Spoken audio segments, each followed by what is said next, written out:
Hey, welcome to Unthinkable. I'm Jay Kunzo, and it's time for another Slingshot. These are short stories about people who reject conventional thinking and bet it all on their creative intuition.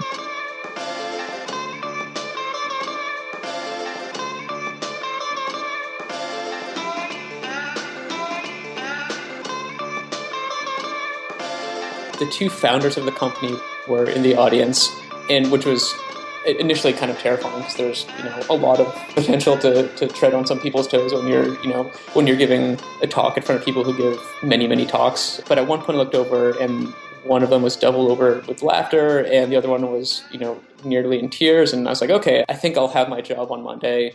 I want you to meet Tyler Littwin. Isn't Tyler Littwin the guy I shout out at the end of every episode? Yeah, he created our theme music for Unthinkable. I live in Burlington, Vermont. Originally from Western Mass, spent some time in Boston, and I'm a graphic designer. Tyler's side project is a person. Well, a fake person, to be exact. He's created an alter ego that basically parodies marketing thought leaders. It all started when his company, marketing software vendor HubSpot, had a team-wide stand-up comedy night. Everybody was doing standard stand-up stuff, and I was like, I want to do something a little different. And so I put together this PowerPoint presentation that was, I think, generally just absurd. And he named the character Orlando Scampington.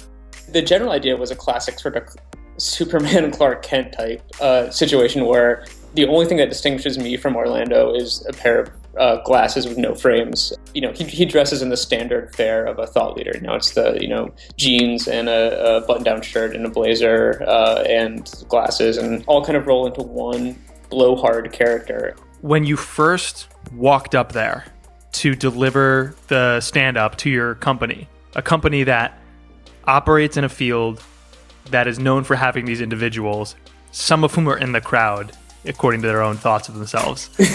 As you're walking up there, once your name is announced, what's going through your head?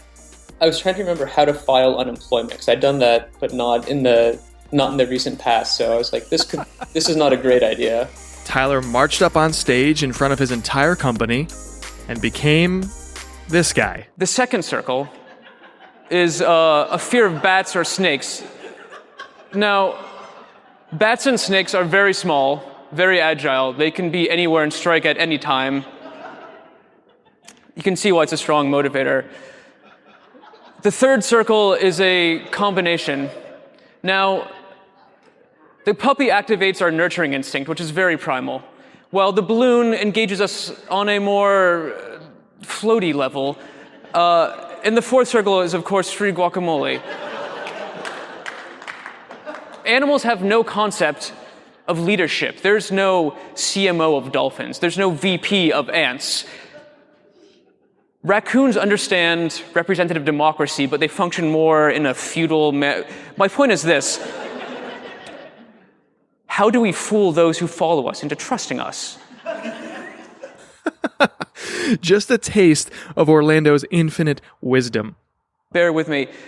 Culture is the bitter, drunken coachman lashing motivation into the ungrateful workhorses so they drag the wagon of growth down the road of success. I think that's a very apt analogy.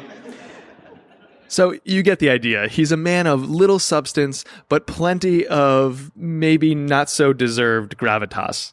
Absurd, generally incorrect or useless information, but thinks that it's absolutely like Moses coming down from the top of the mountain and delivering knowledge of the highest order. So he was kind of created as like a throwaway character, as a joke, and then the response was generally positive, and a Twitter account was born, and it was all, that was sort of his origin. A few months later, the company was planning its big annual conference, Inbound, which is attended by over 10,000 marketers and business leaders in Boston every single year. And the marketing team had put out a call for speakers. There was an open spot, and I kind of pitched as a joke. I was like, hey, if you need another speaker, I know this guy Orlando.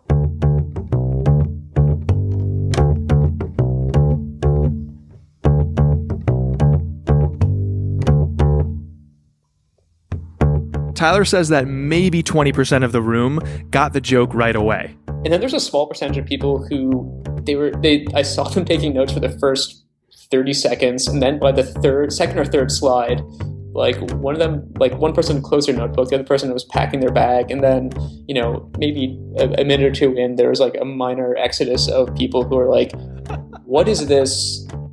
Are you mocking us? You know, fair enough. If you're not offending some people, if you're not putting some people off, then yeah, then you're not doing comedy, right? Here's Orlando talking about his own speech. The third word I would use to describe the talk is cilantro, namely on account of the fact that the tacos I had at lunch prior to my talk were very heavily flavored by cilantro.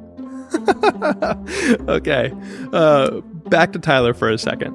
The end goal of satire is not to like just dump on people. The end goal of satire is to poke fun at something with the hope that through your attempts at humor, you see some improvement, you see some increased self-awareness. There's some net positive benefit. Tyler has been asked to speak at several more company meetings. He also spoke at the Inbound conference a second time in 2016, and he even produced a video series for the company YouTube page all about the office pet policy. So, I mean, they're like sheep, but they also have these like weird, awkward necks. I mean, you've seen pictures of them, and I mean, I've heard good things. They could be really good guys. The cherry on top of this very bizarre Sunday came when the area's largest media outlet, the Boston Globe, did a feature piece. They called him Boston's newest and fakest thought leader in tech. The good times keep on coming. I think it's to hopefully take some of the air out of the inflated sense of importance that the tech and marketing world tends to suffer from. And, you know, it's to try to keep things in perspective. Tyler trusted his own intuition over industry-wide acceptance of something that he felt was kind of bizarre. And it led to an amazing side project that everybody actually welcomes in the world. But at the very same time, I have a much greater respect for anybody who does public speaking, just in terms of like the amount of time it takes to prepare something. In the end, for Tyler, thanks to trusting his intuition, he found a side project that he loves and, as it turns out, others love too.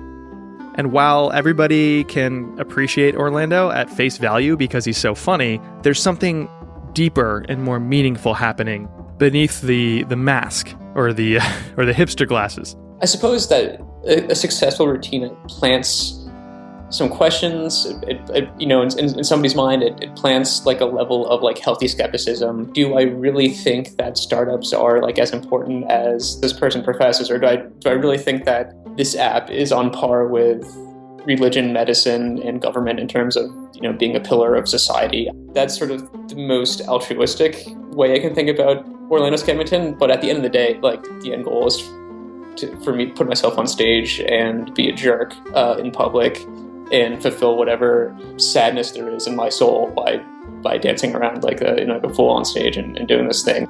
Orlando Scampington sits at that beautiful, if thin, overlap between stuff you do just for yourself and stuff you do for others. That's the beauty of a side project. That's the beauty of creativity. As an incredible revolutionary thought leader once said, the secret to maximizing your creativity, the creativity that resides within you, the biggest secret to unlocking creativity is the secret to my SAT scores. Unlocking creativity is really a matter of cutting gluten out of your diet, if not entirely, to an extent that where you feel a real impact. And I know that's difficult for people, but it's the sacrifice we have to make. I'm Jay Akonzo, and that was unhelpful. No, wait, that was unthinkable.